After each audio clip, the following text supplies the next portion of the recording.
Hi, this is Monica, and this is my report on social media and citizen journalism.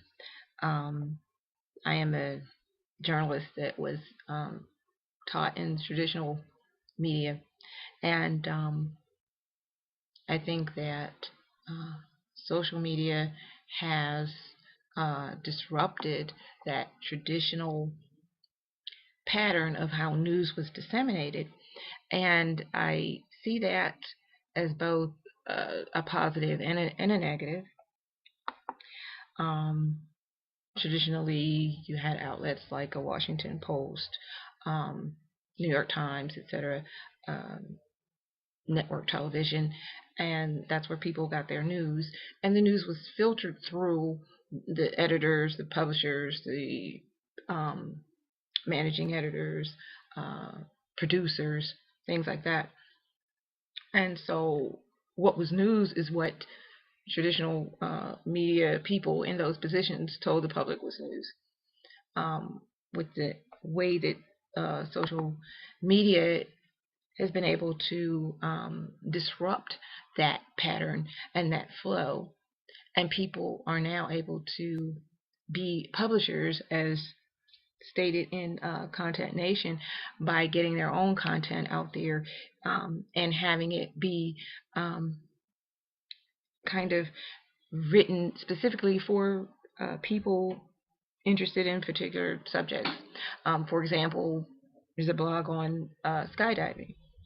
If you want to read about skydiving, you go to this blog or some of the other blogs about skydiving. If you want to read about um, politics from a conservative bent, you could go to this or some other site.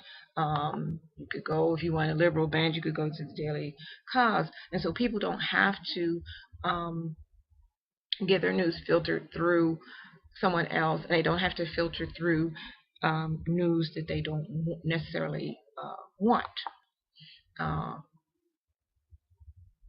Here's a website called Global Grind, and people who are interested in the trial of Michael Dunn, who is on trial for shooting a young man in Florida for playing the music too loud. People that are interested in that trial can go to this site and uh, view the live stream of it, which is not being done on CNN and other traditional uh, cable news outlets or local news outlets.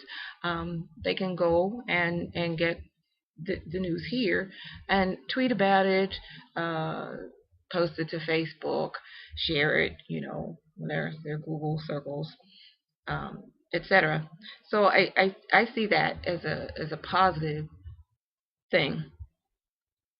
Um, of course, here's Dig, and same thing. People can go here. They can see a variety of stories here, and they can tweet it, put it on Facebook, and they sort of tell the publisher what it is that they are interested in, as opposed to the way it was done traditionally, the other way around. So this gives people power that they didn't necessarily have before, I think, and that's always a good thing.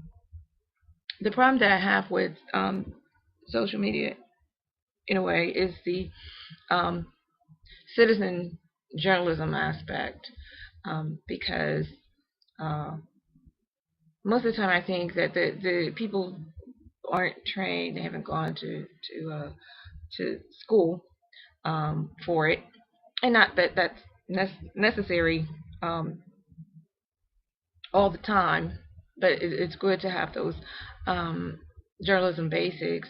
The real problem that I have is that uh, what started as this groundswell of information dissemination and sharing and things like that have now been incorporated into business models, like a Huffington Post, where they would solicit uh, citizen journalists, in this case, to write a music blog.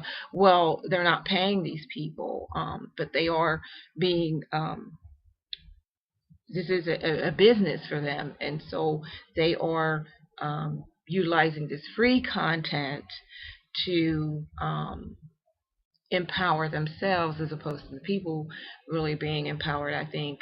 And the only thing I could think of that was what it put me in mind of, although it's nothing like um, slavery per se, is sort of that how the country was built on free labor.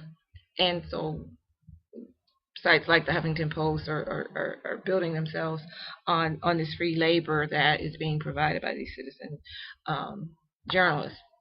Um, and as you can see, the Huffington Post was sold a couple of years ago to AOL for $315 million. 21 million of that went to Arianna Huffington, who created the site in the first place.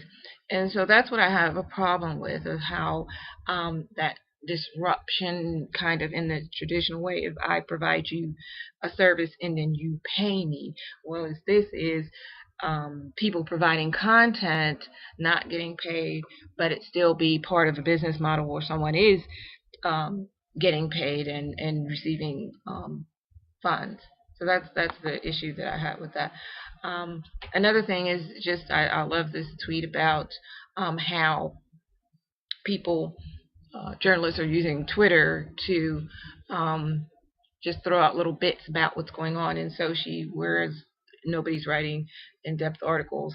I wouldn't say nobody because they probably are, but I just love that commentary from this person on Twitter, and person saying that they agreed and that there's no meat or potatoes in the reporting.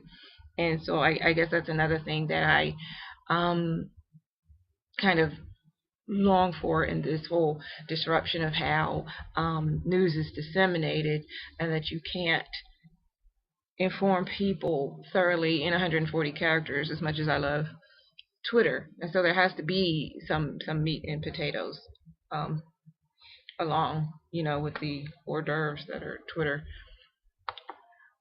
Um, with that said, there is the BBC Instafacts, which is using 15 seconds of video um, to kind of promote